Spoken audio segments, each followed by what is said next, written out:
Bonsoir. J'ai préparé une lecture d'une petite vingtaine de minutes, qui est un montage que j'ai fait de la nouvelle, d'une des nouvelles qui m'a paru particulièrement marquante dans l'ouvrage de Mariana, qui s'appelle Cimetière de Frigo, la nouvelle.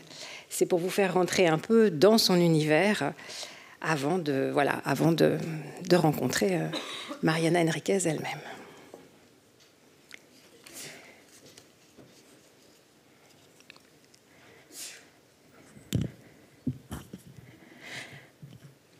On n'a jamais eu de problème particulier avec lui. Ce n'était même pas qu'on ne l'aimait pas, on n'avait aucun plaisir à le tourmenter. Ça a été juste un moment de désespoir, cruel, je dois l'admettre, mais pas du tout prémédité. Et c'est étrange, comme ça nous perturbe encore 30 ans plus tard. C'est ce que j'ai dit à Daniel, plus ou moins, lors de notre conversation téléphonique, quand on a appris la nouvelle. On était surtout en contact par chat et audio, mais cette décision exigeait un véritable échange oral. Il m'a répondu que j'avais toujours nié notre crime et que par conséquent, sans traitement ou accompagnement d'aucune sorte, j'étais devenue une personne insensible, froide, détachée du passé. Daniel, tu me conseilles de raconter à un psy ce qu'on a fait ? Non. Daniel soupire. C'est quelqu'un qui soupire beaucoup. Tu pourrais, par exemple, dire à un psy que tu as ce rêve récurrent ou cette hallucination avec un de tes enfants. Des hallucinations. Avec mon fils unique, j'en ai, c'est sûr. Mais Daniel, qui m'accuse d'être froide comme la banquise, ne sait rien de mes cauchemars et ça me va très bien. Il a seulement été un copain cet après-midi-là et bien lâche, car il n'a jamais dit « Clarissa, non, ne ferme pas la porte ». Il ignore que je le vois sur la place, assis dans un hamac, une momie, sèche, ce qu'il doit être aujourd'hui, portant encore son t-shirt à rayures et son short bleu. Il ignore qu'un jour, à la banque, une collègue est arrivée en pleurs. Nous l'avons entourée pour lui demander « Mais que se passe-t-il ? Qu'est-ce qui t'arrive ?» Et elle nous a raconté qu'en rentrant de vacances, elle avait trouvé son chat mort. Pourtant, il avait de l'eau et de la nourriture. Les amis qui devaient s'en occuper ne l'avaient pas abandonné. Peut-être un coup de chaud. Dans tous les cas, comme elle devait aller travailler, ne savait pas quoi faire, elle l'avait mis dans le congélateur. Et maintenant, elle pleurait pour son petit chat mort, mais aussi parce qu'elle pensait que ça allait être très difficile de le détacher de la glace. Elle se souvenait des gelées et de l'eau banéouken où elle était née, et son père qui décollait les vêtements et le bruit que ça faisait, un bruit un peu rigide et sans vie. Quelqu'un lui a suggéré de jeter d'abord de l'eau chaude. Et je n'ai pas pu le supporter. J'ai dû aller aux toilettes pour vomir et pleurer et étouffer mes cris avec un tas de papier hygiénique dans ma bouche, une boule que j'ai tellement serrée avec tant de force que des heures plus tard, j'avais encore des bouts entre les dents. Daniel ne sait pas tout cela, car il est aussi bête que lorsqu'il était petit. En réalité, c'est lui qui aurait dû être la victime cet après-midi-là. Même si, évidemment, nous ignorions qu'il y aurait une victime. C'est facile de parler d'accident si on oublie la suite, les mensonges, le silence. Le cimetière de Frigo est toujours situé à côté de l'usine qui les fabriquait, fermée dans les années 1970. Je ne sais pas, et je me demande si quelqu'un le sait, pourquoi on les a laissés dehors, sur l'immense terrain vague qui servait de parking pour les camions, les voitures et les machines. L'usine des entreprises Fortuna, ironie du sort, a subi la même chose que beaucoup d'autres à cette époque. La décision du gouvernement en vigueur était de décourager la production nationale. Elle n'a pas été démolie, car certains organismes des droits de l'homme ont affirmé que ça avait été un centre de détention. Mais la dernière nouvelle qui avait précipité l'appel de Daniel et notre décision, c'était qu'après des décennies d'enquête, on était arrivé à la conclusion que ça n'avait jamais été un centre de détention clandestin, mais de stockage d'armes ou de quelque chose de ce genre. Oui, l'armée l'avait occupé, mais pas pour y enfermer des prisonniers. De sorte que le rêve érotique des promoteurs immobiliers s'accomplissait. Le quartier était et est toujours un lieu trop laid pour imaginer des appartements ou un ensemble de logements privés, mais ce pouvait être idéal pour un bon centre commercial qu'il n'y avait jamais eu dans le coin. Ils allaient tout démolir et enfin retirer les réfrigérateurs, des centaines d'appareils hors d'usage, blancs et beiges, de toutes les tailles, alignés comme un labyrinthe de soldats morts. Nous devions y retourner et retrouver celui où nous avions enfermé Gustavo.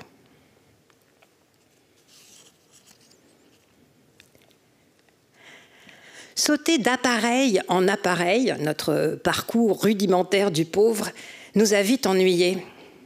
C'est Daniel, même s'il le nie, qui a eu l'idée. Si on s'enfermait dans un frigo et celui qui reste dehors compte combien de temps on tient sans respirer. Il ne doit pas y avoir beaucoup d'air qui entre, sinon comment ça conserverait le froid?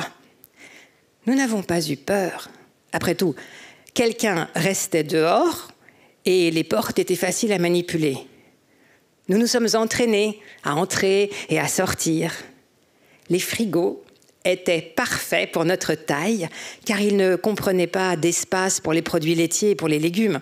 Soit la fabrication était incomplète, soit ceux-ci avaient été volés. Je ne me rappelle pas qui a commencé, mais on a joué un long moment. Il faisait chaud. Chaque fois que je pense à mon quartier et à mon enfance, il y a l'odeur de moisi de ce frigo et la chaleur de la chair brûlée. Je portais un jean et des bracelets colorés. Gustavo mâchait un chewing-gum. On ne tenait pas longtemps à l'intérieur d'un appareil, sans doute à cause de l'excitation. 1 minute maximum. Daniel comptait sur sa montre. On restait davantage sous l'eau à la piscine, d'après eux. On ouvrait toujours la porte dès qu'on ne pouvait plus respirer, couvert de sueur. Je n'ai pas réalisé à l'époque qu'on manquait d'eau. On n'en emportait jamais avec nous. Aujourd'hui, tout le monde se balade avec une bouteille et parle de déshydratation, mais ça n'existait pas pendant mon enfance. Je ne me souviens même pas qu'on en buvait. Gustavo était frustré à cause de sa mauvaise performance. Il courait beaucoup sur le terrain de foot et c'était lui qui tenait le plus longtemps sous l'eau. C'est peut-être la chaleur, lui ai-je dit, parce qu'il avait l'air contrarié et que le jeu me passionnait moins en l'absence de compétition. C'était son tour. Il est entré dans un frigo et Daniel s'est mis à compter. 1 minute est passée, puis 2, et il a alors ouvert la porte à coups de pied. Nous allions le féliciter quand nous nous sommes rendus compte qu'il ne s'agissait pas de coups de pied volontaires ou à moitié désespérés à cause du manque d'air. Il avait des convulsions, le visage rouge et en nage, la mâchoire serrée, du sang coulant sur le menton, les yeux révulsés. « Il faut le sortir de là !» a dit Daniel. « Il va avaler sa langue !» Mais nous n'avons rien fait. Nous l'avons regardé jusqu'à ce que les convulsions s'arrêtent. Ça a été long. Nous ignorions si Gustavo souffrait d'épilepsie ou d'un autre problème. Nous ne savions rien de lui. Il venait jouer en cachette parfois, il vivait près de l'église. Son père possédait une usine de pâtes. C'était tout. Il pesait lourd quand nous l'avons sorti du frigo. Et il était tout mou. Son corps n'était plus traversé de décharges électriques. Nous l'avons étendu par terre, sur l'herbe sèche, au milieu des mégots de cigarettes. Quand la mort arrive, on la reconnaît. Je l'ai appris trop jeune sans doute, mais c'est bon à savoir. D'abord, il y a la pâleur, puis l'odeur, la pisse et la merde. J'ignore pourquoi jusque-là j'imaginais que la mort était propre, mais le relâchement total provoque évidemment l'évacuation. Daniel a cru que c'était un signe de vie et il s'est mis à secouer Gustavo. Moi, en revanche, ça m'a paru définitif. Lâcher prise totale. Et les yeux qui ne se ferment pas, et les lèvres qui, longtemps avant la rigidité, se creusent, surtout la lèvre supérieure, libérée de l'effort de couvrir les dents. C'est moi qui ai dit « remettons-le dans le frigo ». Daniel voulait appeler la famille, prévenir les parents, je ne sais pas, mais ça ne va pas la tête. On ne le connaît pas. Ils vont nous accuser. Je ne veux pas avoir de problème à cause d'un mec que je ne connais pas. Je me souviens de ces paroles. Je ne veux pas avoir de problème. J'en ai eu tellement ensuite, pourtant. Nous n'avons rien dit, ni Daniel ni moi. Ma mère a mentionné que le fils du fabricant de pâtes avait disparu. Et ma sœur, qui le connaissait à peine, je crois, car je n'ai jamais parlé de lui, a commenté qu'il avait envie de partir, que son père le battait, quelque chose comme ça. J'avais 12 ans, Gustavo 13. Je sais que ça paraît étrange comparé à l'attention exagérée dont on entoure aujourd'hui les enfants, mais si à l'époque, partir de chez soi à 13 ans était prématuré, ce n'était pas insolite. Il a sans doute été recherché. On ne m'a jamais rien demandé.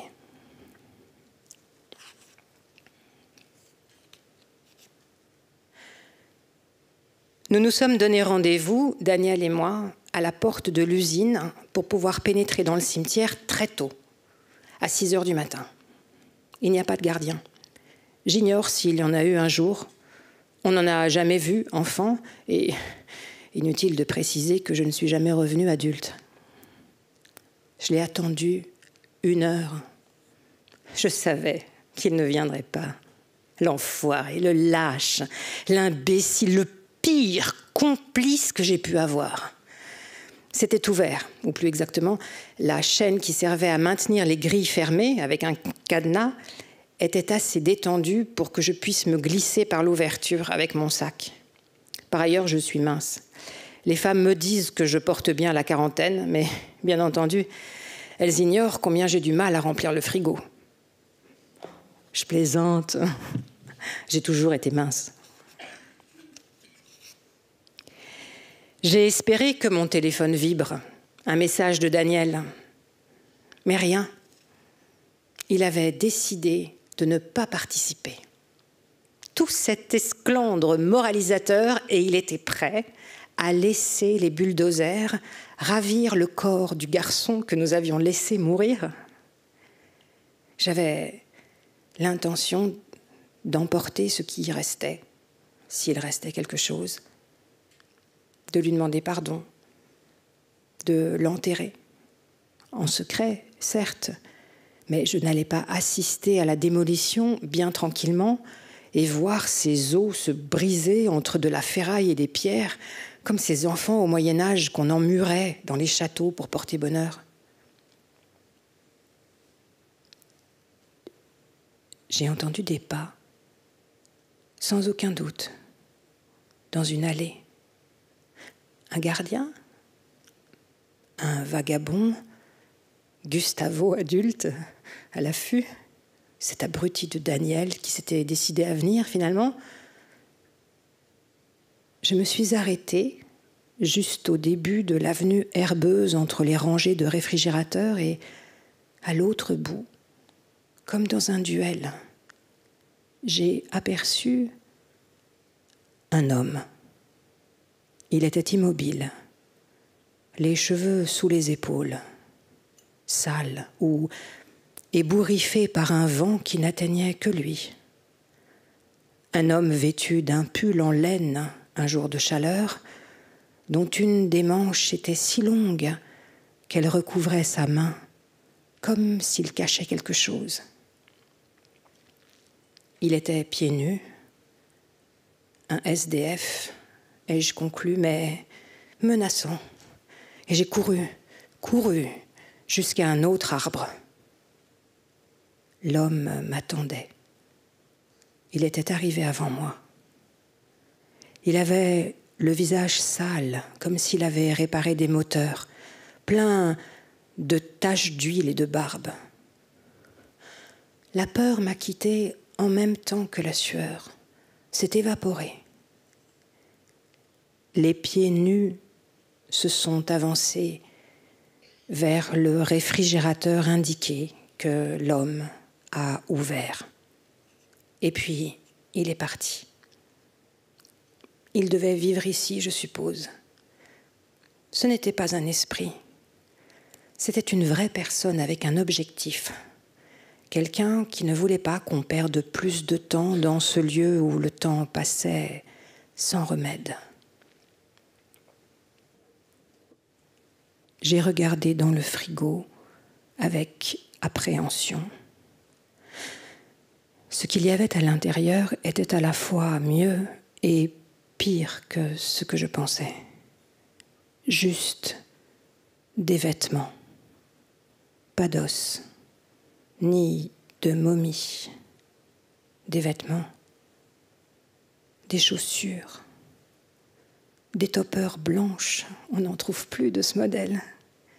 Je les ai prises, mais elles étaient pourries et se sont désintégrées dans mes mains. Le reste, le t-shirt à rayures, le short bleu, je les ai mis dans mon sac. Je me suis dirigée vers la porte, guettant l'homme. Il n'allait pas s'envoler. Et si c'était Gustavo, il avait son âge, il pouvait s'être confectionné des vêtements par ici. Les convulsions lui avaient peut-être endommagé le cerveau et il n'avait pas pu ou pas su rentrer chez lui. Il avait rejoint la communauté des autres SDF. J'ai crié son nom. « Gustavo !» Pas un bruit. À peine un peu de brise entre les arbres et les pigeons qui, à cause de mes cris, se sont éloignés de leur poste sur l'usine. J'ai réalisé trop tard mon erreur. Ma voix perturbait la tension ambiante. L'odeur de moisi m'a accablée. Elle émanait des vêtements, traversant le sac comme s'il coulait. Je l'ai touché, il n'était pas humide. J'ai cherché la sortie avec désespoir, sans penser aux os, sans penser à Gustavo. S'était-il traîné jusqu'à un autre réfrigérateur? L'avait-on retrouvé lors des recherches et rendu secrètement à sa famille? C'était ça. Et pour une raison quelconque, la nouvelle avait été cachée au public et je n'en avais rien su, car l'affaire était classée, le crime, l'abandon, le cimetière. L'information pouvait même avoir été diffusée à la télévision ou sur les réseaux. Et j'étais passée à côté, élevant mon fils, mon travail à la banque, la comptabilité l'après-midi, pour gagner un meilleur salaire. Et les jours qui passaient sans le souvenir du mort enfermé, sauf lors de ces flashs occasionnels.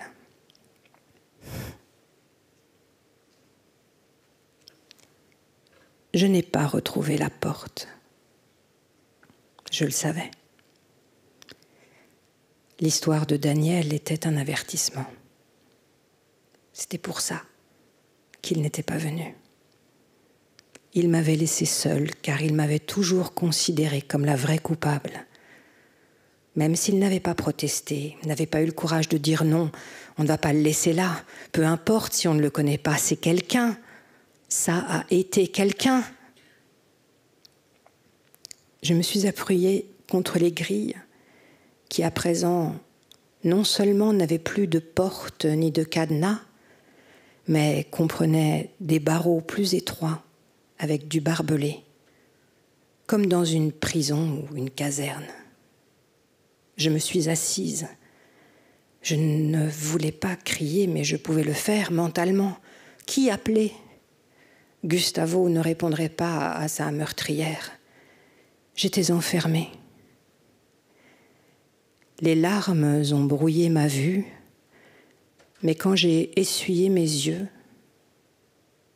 j'ai vu devant moi les pieds nus, les ongles longs des orteils, l'huile de vieille machine sur la peau, et j'ai tendu le bras pour donner la main à l'homme aux cheveux longs, pour qu'il m'aide à me relever.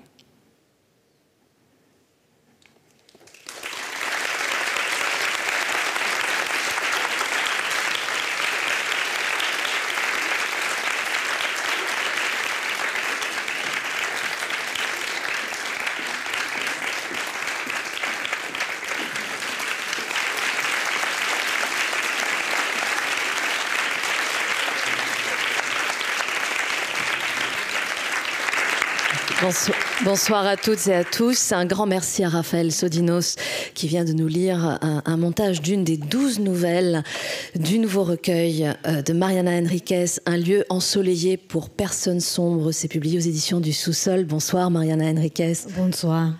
Bonsoir. C'est Manuela Corigliano qui nous fera le plaisir d'interpréter vos mots. Ce recueil de nouvelles qui a été traduit par Anne Plantagenet, je le disais, on vient d'entendre une des 12 nouvelles, des nouvelles où la frontière entre le réel et le monde de l'étrange est extrêmement poreuse. Et pourtant, en redécouvrant à travers la lecture de Raphaël cette nouvelle, je me disais que malgré l'étrangeté, malgré les esprits qui traversent ces histoires, malgré les monstres et les métamorphoses, c'est toujours ancré dans un territoire extrêmement tangible, extrêmement familier.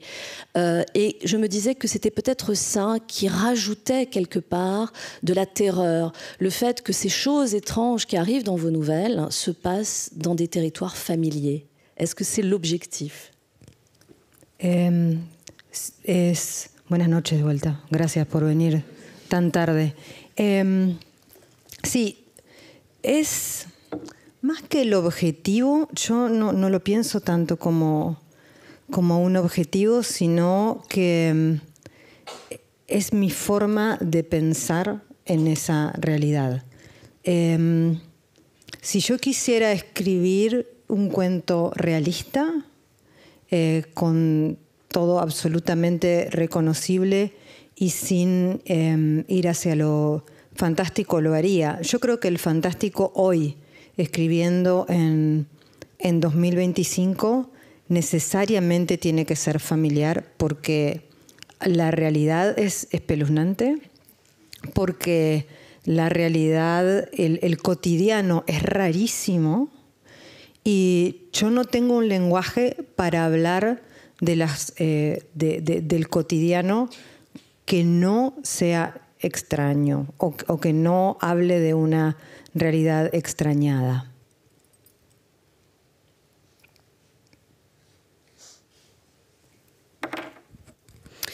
Bonsoir, merci à tous et à toutes d'être là si tard. Oui, alors c'est ça, mais en vrai, plus que l'objectif, je dirais que c'est vraiment ma manière de penser. Si je voulais écrire des récits réalistes avec des choses reconnaissables sans fantastique, je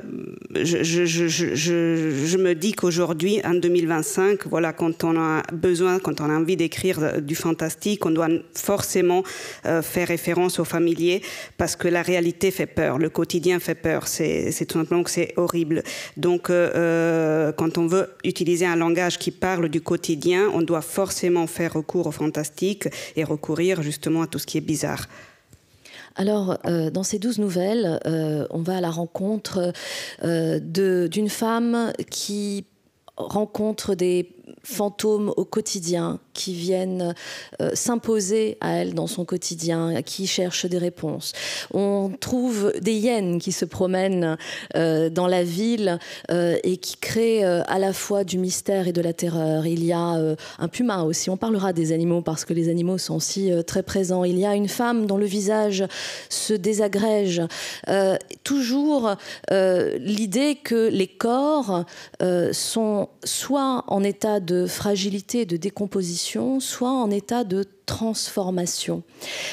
Et je me disais, quand vous écrivez ces nouvelles, est-ce que vous avez un projet, au même titre qu'on écrit un roman et on connaît son fil rouge, et vous vous dites « je vais écrire des nouvelles avec à l'esprit l'idée de ce corps douloureux, de ce corps en transformation », ou c'est après avoir écrit les histoires, les unes après les autres, que vous dites « j'ai un fil rouge, j'ai un recueil de nouvelles, ces histoires sont faites pour se suivre, pour se répondre ».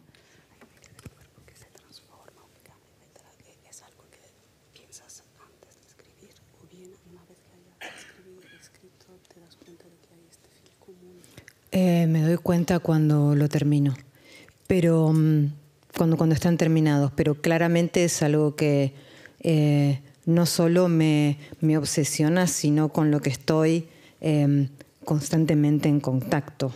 Quiero decir, yo soy una persona que se pasa horas observando rostros deformados, que está fascinada con los filtros y el skincare, que está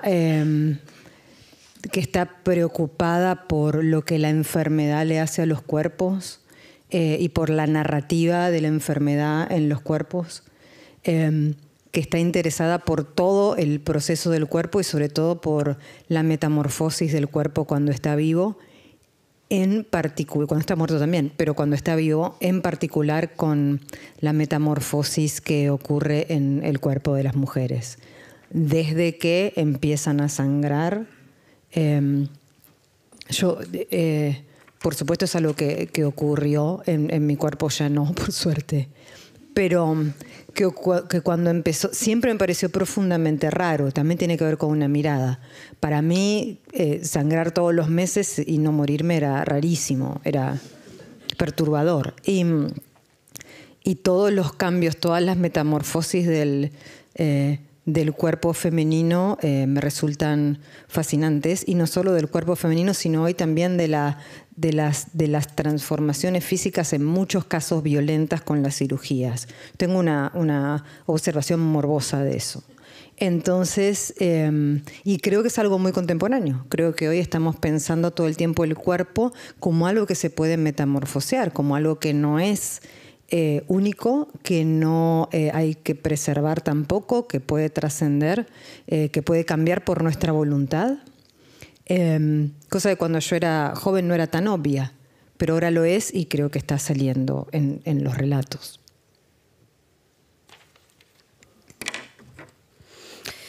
Alors en fait, je me rends compte plutôt à la fin, même si c'est quelque chose qui m'obsède, et je suis toujours au contact vraiment de ça, de cette thématique. Je passe des heures à observer des visages déformés, je suis obsédée par les filtres, par le soin de la peau, le skincare, tout ça.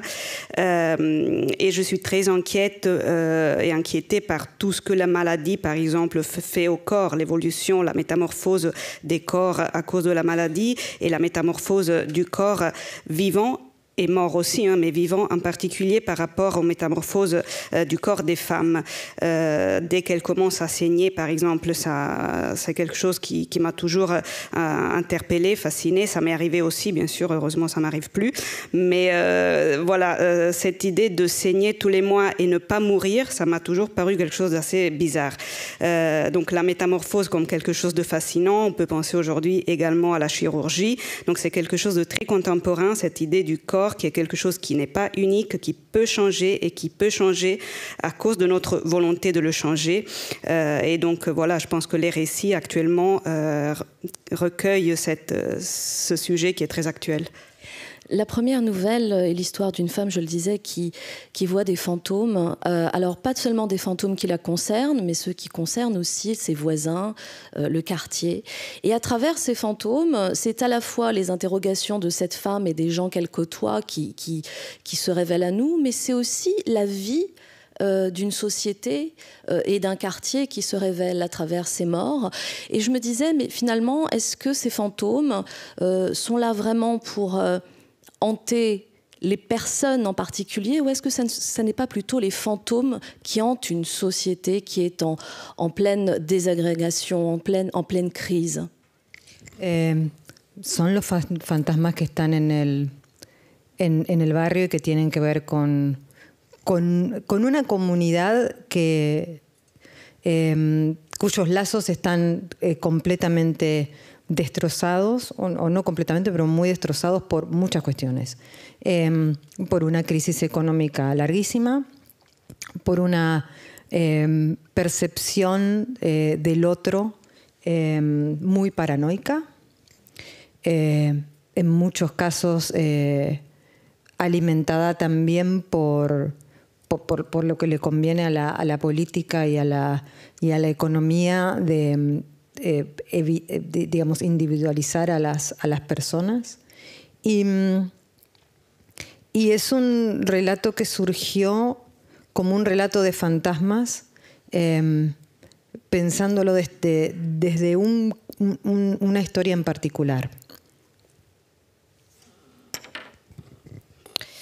Alors oui, c'est des fantômes qui sont dans le quartier où il y a une communauté avec des liens qui sont détruits, complètement détruits ou presque complètement détruits par diverses raisons, par des raisons différentes. La crise économique, une très longue crise économique, une perception de l'autre paranoïaque, et cet élément est alimenté aussi par la politique et l'économie qui ont intérêt à isoler les gens. Donc voilà, c'est des récits de fantômes qui sont nés dans cette óptica. El relato que lo disparó es el crimen de un adolescente que está en la historia, se llama Matías. Es un adolescente que fue secuestrado, pero para robarle. O sea, ahora se pasó esa moda, fue una moda criminal corta. Pero en esa moda criminal corta lo que se hacía era secuestrar a una persona y llevarla a los bancos para que sacara dinero con la tarjeta de crédito durante toda la noche, y la tarjeta de débito, lo que sea, y después se lo dejaba solo. Lo que ocurrió es que, claro, este adolescente no tenía tarjeta, porque era pobre, no porque fuese adolescente. Y los otros no le creían. Entonces hubo un altercado, él les vio la cara y cuando les vio la cara los chicos dijeron, bueno, lo vamos a matar. Pero ¿qué hizo Matías? Se escapó. Y cuando se escapó, tocó la puerta de los vecinos para que le abrieran la puerta y nadie lo hizo. Y lo mataron. Y yo me pregunté, cuando el caso fue bastante famoso, me pregunté qué le pasaría a esa gente el día después, cómo manejarían no haberle abierto la puerta a ese chico. ¿Qué iban a pensar? Iban a pensar, bueno, creíamos que era un ladrón, estábamos en peligro, cuando sabían cómo lo habían fusilado. Y pensé, si yo fuese un fantasma de ese chico, lo que haría sería encarnarme y volver todas las noches a tocarle la puerta, para que recordaran que por su indiferencia y por su paranoia y por ser malas personas, básicamente, me mataron. Y entonces lo escribí. Porque creo que en muchos de mis cuentos los fantasmas encarnan precisamente esas cuestiones. En este caso, la indiferencia, la culpa y la violencia también, claro.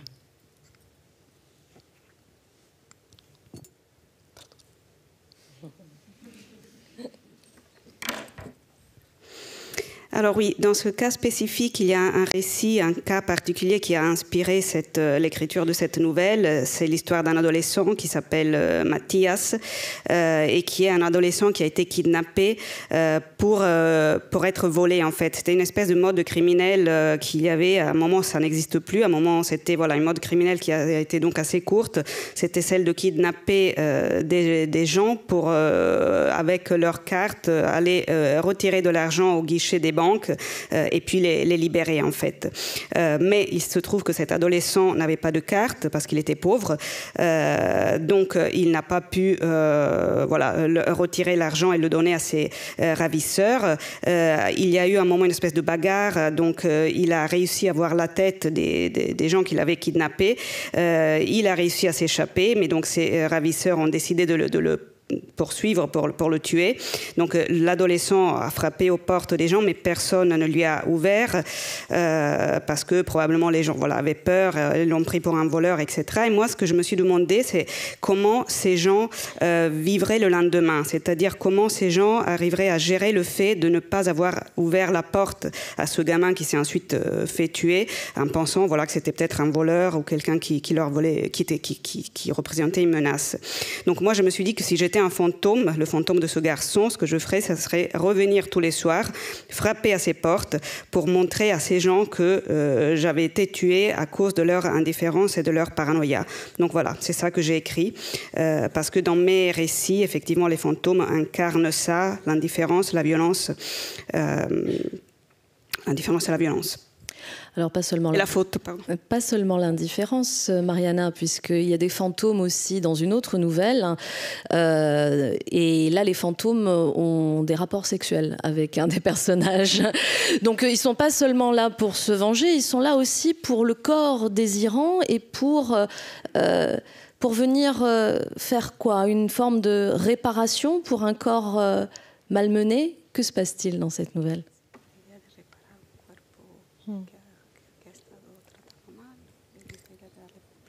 Bueno, sí, el cuerpo de Julie, que es la protagonista, es un cuerpo que no es deseado de una manera convencional, al menos.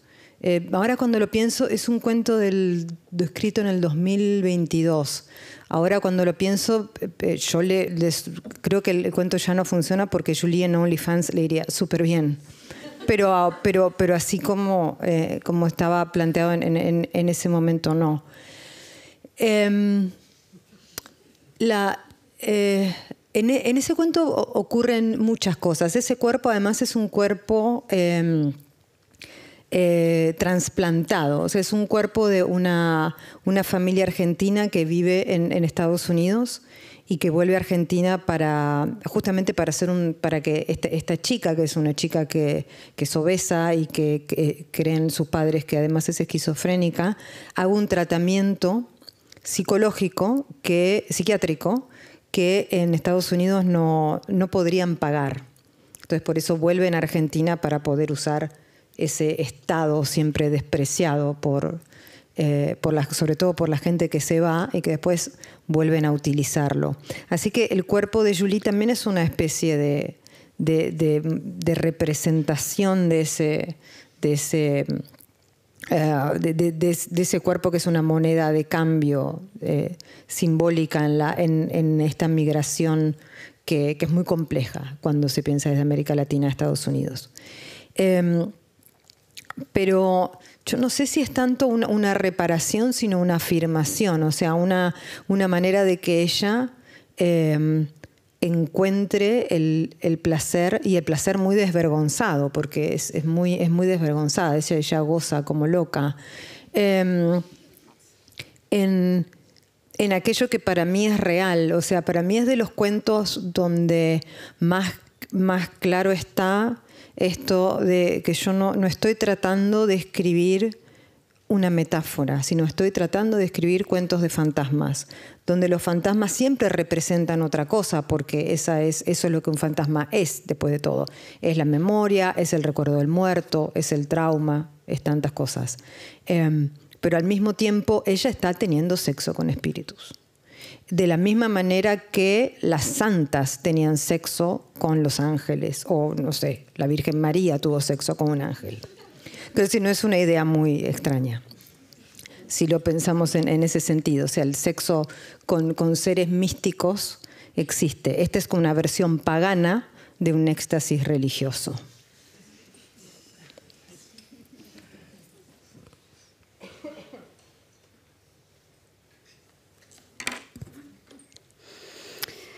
Alors oui, le corps de Julie est un corps qui n'est pas désiré au sens conventionnel du terme. C'est un récit que j'ai écrit en 2022 et je me dis qu'aujourd'hui, quand j'y pense, ça ne marcherait pas parce qu'un corps comme ça aurait beaucoup de succès sur OnlyFans.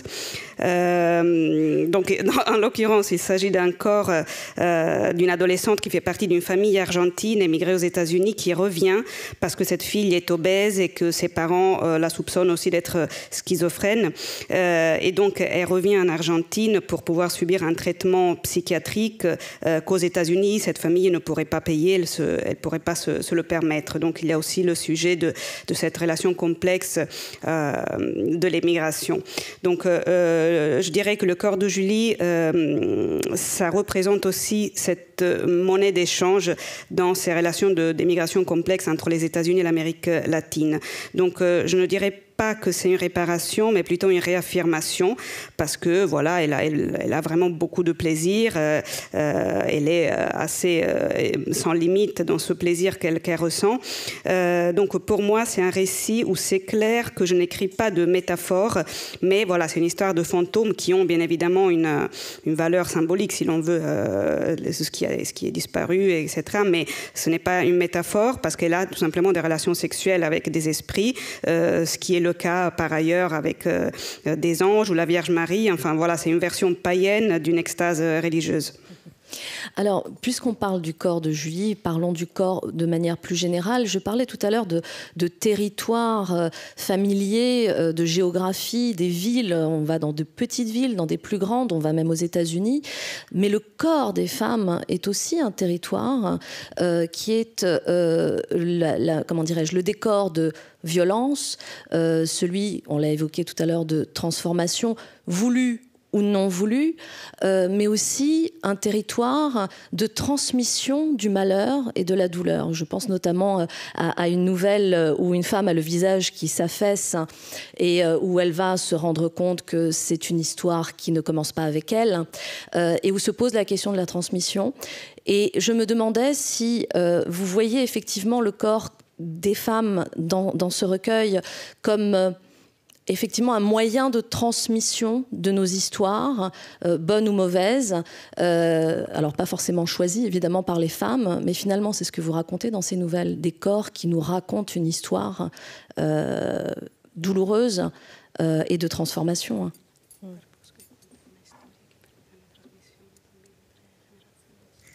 Sí, sí, el tema de la herencia es un tema el que estaba pensando hace mucho tiempo. Creo que es uno de los temas en particular de nuestra parte de noche. Pero en ese caso es una herencia que tiene que ver con la familia en un sentido amplio y sobre todo y especialmente a partir de los protagonistas con la paternidad. Aquí en versiones más cortas pensé mucho en la transmisión o el contagio quizá en el cuerpo de las mujeres. En tanto es la mujer la que tiene finalmente la posibilidad de contagiar la especie, ¿no? Si pensamos al ser humano como una especie de contagio. Si la mujer decide que no, bueno, pues no más. Entonces empecé a pensar en eso, como en esa posibilidad, y sobre todo la transmisión, sí, de la historia y también del trauma. O sea, y el trauma pensando como fantasma. Porque, claro, el trauma, lo mismo que la culpa, que creo que es un tema del relato que leyó Rafael. El trauma es algo que ocurrió en el pasado, pero que existe en el presente, casi de la misma manera. Cuando el trauma se nos vuelve a presentar, psicológicamente lo sentimos de la misma manera. Y un fantasma es lo mismo, el fantasma es algo que ocurrió en el pasado y que sigue ocurriendo en el presente. El fantasma sigue caminando de aquí a allá hace 300 años y diciendo siempre lo mismo. El recuerdo de un abuso está en el pasado, pero cuando pasa algo, cuando hay una situación que me lo recuerda, lo revivo en el presente. El mecanismo es idéntico al mecanismo del fantasma. Entonces empecé a pensar en los cuerpos, en este caso en los cuerpos de las mujeres, como lugares donde ocurre el fantasma, lugares que contienen el fantasma, que transmiten, que contagian el fantasma y que esto no se puede cortar. Es un contagio que no se puede cortar porque es un contagio fantasmagórico, no es un contagio orgánico. Así que sí, es eso.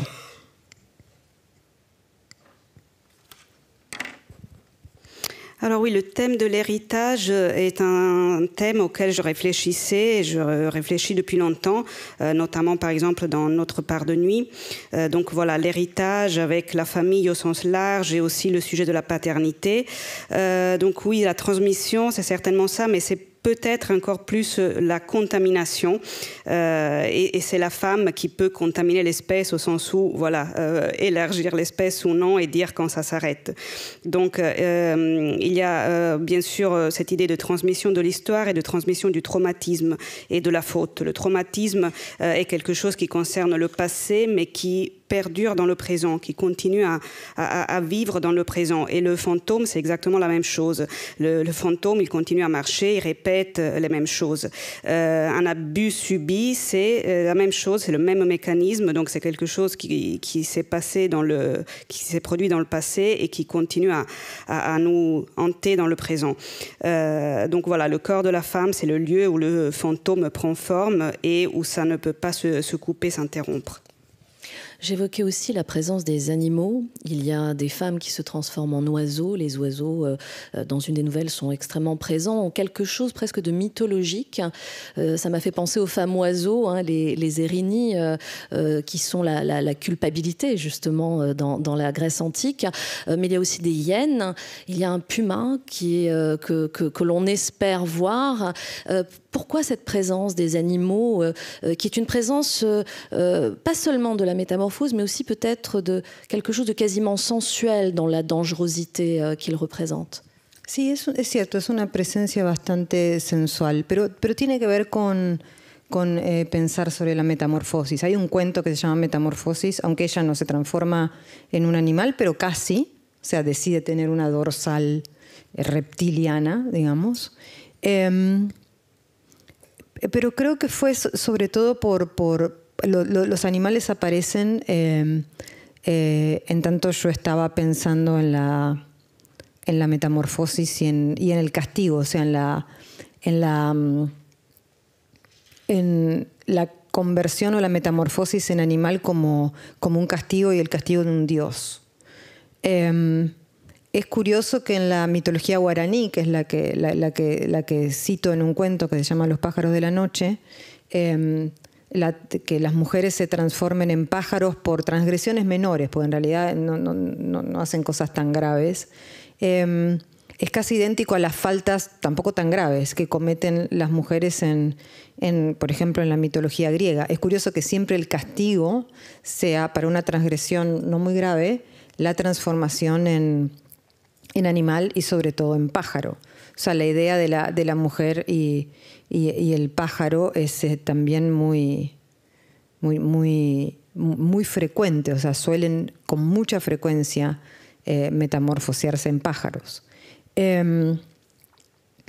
Y estas presencias, creo que hay casi una especie de idea de que todos los animales que aparecen en el libro fueron alguna vez personas, digamos. O sea, son de alguna manera también son presencias muy fantasmales y de alguna manera también son los espíritus de las personas. O sea, las hienas son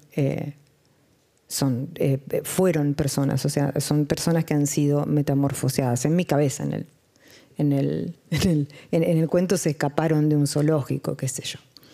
Pero, o el puma que pasea por Los Ángeles también es como una especie de espíritu del lugar, ¿no? De espíritu de esa ciudad, que es como una ciudad que promete la belleza y que ya no la puede dar por muchos motivos, ¿no?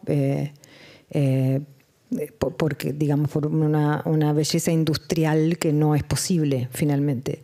Pero este animal encarna de alguna manera esa gracia, esa sensualidad, ese imposible, ¿no? Esa como inocencia o juventud perdida. Así que sí, aparecen bastante. Oui, c'est vrai, et c'est vrai aussi que c'est une présence assez sensuelle. J'avais cette pensée de métamorphose, effectivement. Il y a une nouvelle en particulier où il y a un personnage qui se construit ce dos reptilien. Donc les animaux sont très présents et souvent, c'est comme cette métamorphose est vue comme une punition d'un dieu. C'est présent, par exemple, cette idée présente dans la mythologie guarani que je cite dans la nouvelle où les femmes se transforment en oiseaux et en général, c'est la punition de faits qui sont vraiment pas graves, de transgressions qui sont pas graves. C'est pareil dans la mythologie grecque où pour des transgressions mineures, disons, il y a cette transformation en animal et en particulier, voilà, surtout fréquemment en oiseau. Après, voilà, il y a l'idée que tous les animaux qui apparaissent dans mes nouvelles ont été des gens, des personnes avant. Les hyènes ont été des gens, le puma, le puma qui se balade dans Los Angeles, ça représente plutôt l'esprit du lieu, vraiment cette ville qui promet la beauté et puis ne peut pas la donner. Donc voilà, il y a cet animal qui représente effectivement la grâce, la sensualité et ce côté impossible. Mariana Enriquez, je me demandais comment surviennent ces histoires? Parce que bien sûr, c'est votre langage, le fantastique, c'est votre univers. Mais comment advient une histoire telle que celle que l'on lit dans ce recueil? Est-ce que, par exemple, vous savez au moment où vous commencez une histoire quelle sera la conclusion? Ou est-ce que vous vous surprenez vous-même au fur et à mesure de l'écriture? Comment ça fonctionne, si je puis dire? Sí, sé desde el principio. Los cuentos suelen venir completos cuando vienen. Principio, final.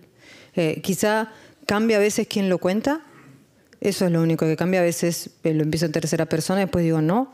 Estos casi son todos en primera, son diferentes voces, pero sí, en general sé. La novela no sé nada, pero los cuentos sí.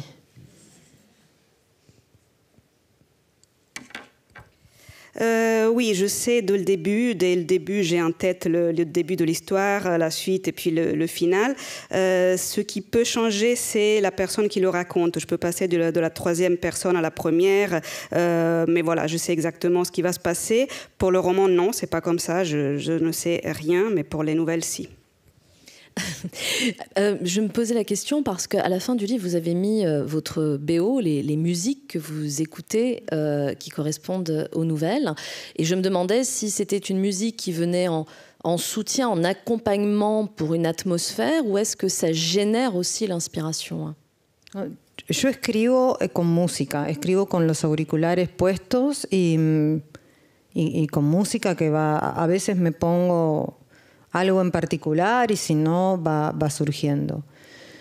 Pero no es ¿por qué lo hago? Porque es la manera que tengo de llegar a ese lugar que tiene cualquier escritor o cualquier artista, digamos, que uno lo mira y parece que le están dictando, que dice, ¿cómo puede ser?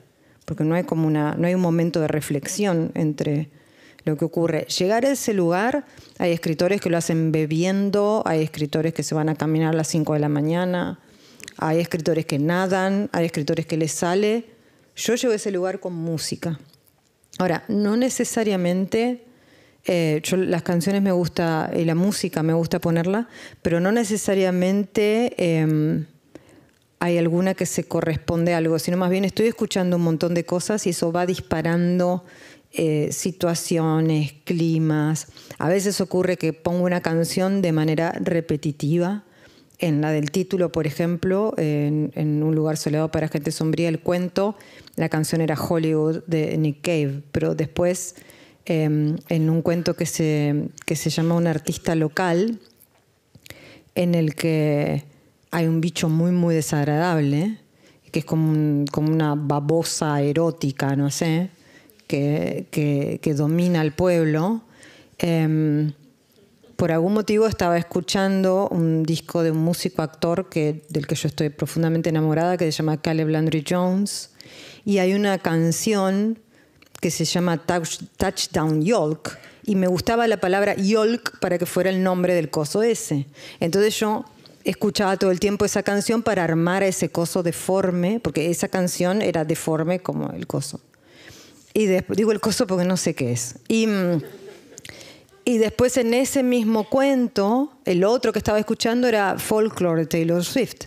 Entonces, en ese mismo cuento hay un momento que ellos pasean por estas ferias de pueblo que hay una señora que vende crochet y hay y otro señor que vende monedas y otro que vende jalea, dulce, no sé, esas cosas.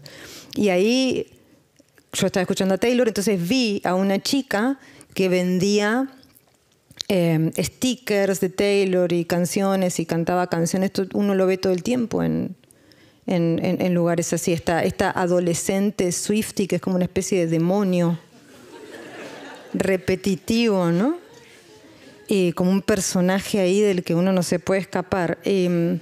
Como todo fandom tiene algo profundamente perturbador. Y justo estaba escuchando una canción que por algún motivo dice en un momento: si estoy muerta para vos, ¿por qué estás en mi funeral? Yo dije, qué oscura que es la Taylor. Y entonces quedó, pero necesitaba esa presencia siniestra de esa chica en ese pueblo siniestro. Entonces no son bandas de sonido, son de verdad disparadores creativos. O sea, los necesito para armar esos detalles vívidos, reconocibles. Para mí están en la música.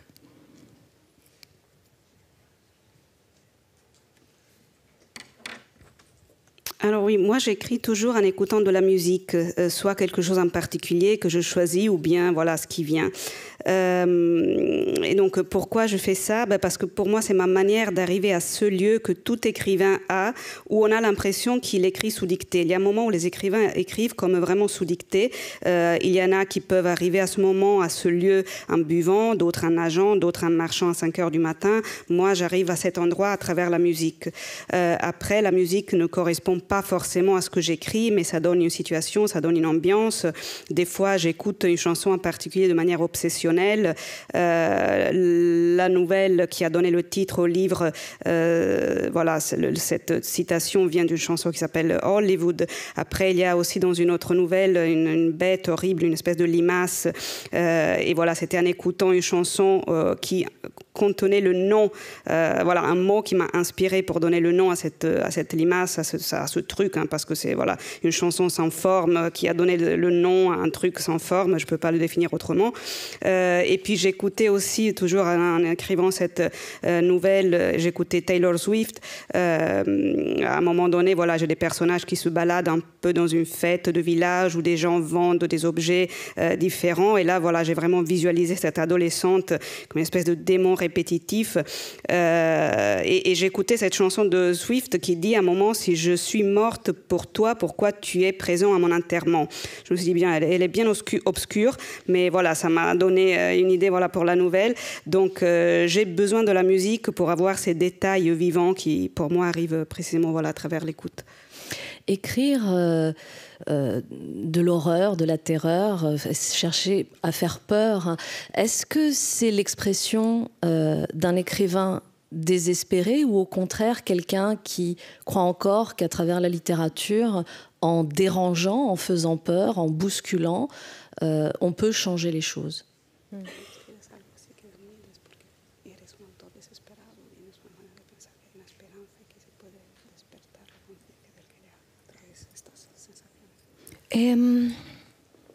Yo no pienso mucho en el lector.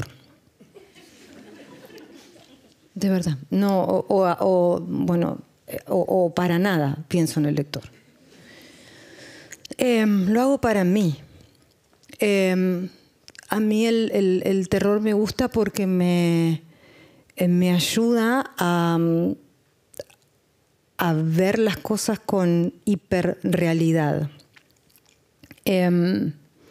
Yo creo que personalmente a mí el terror me sirve para poder enfocar, ver con más claridad y ver lo que es profundamente horrible y doloroso de aquello que naturalicé o a lo que me acostumbré.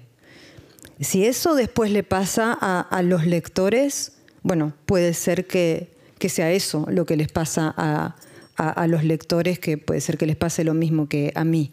Pero yo no pienso en los lectores, o sea, yo realmente pienso en cómo estimularme emocional e intelectualmente a mí misma.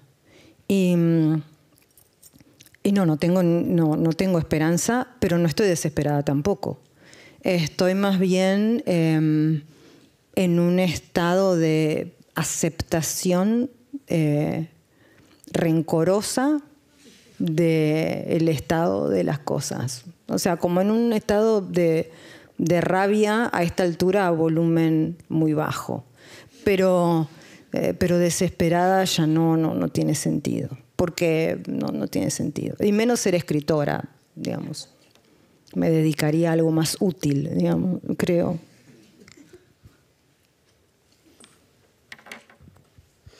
Alors non, je ne pense pas beaucoup au lecteur et en fait, je n'y pense pas du tout.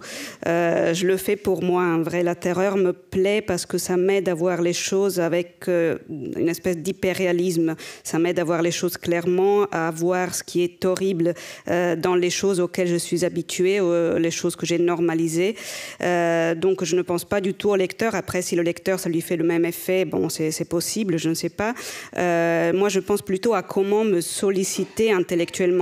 Donc voilà, je n'ai pas d'espoir et en même temps je ne suis pas désespérée, c'est plutôt une espèce d'acceptation avec beaucoup de rancœur, une espèce de colère à volume très bas parce que ça n'a pas de sens et que ça n'aurait pas de sens non plus d'écrire, sinon je pourrais faire autrement dans la vie.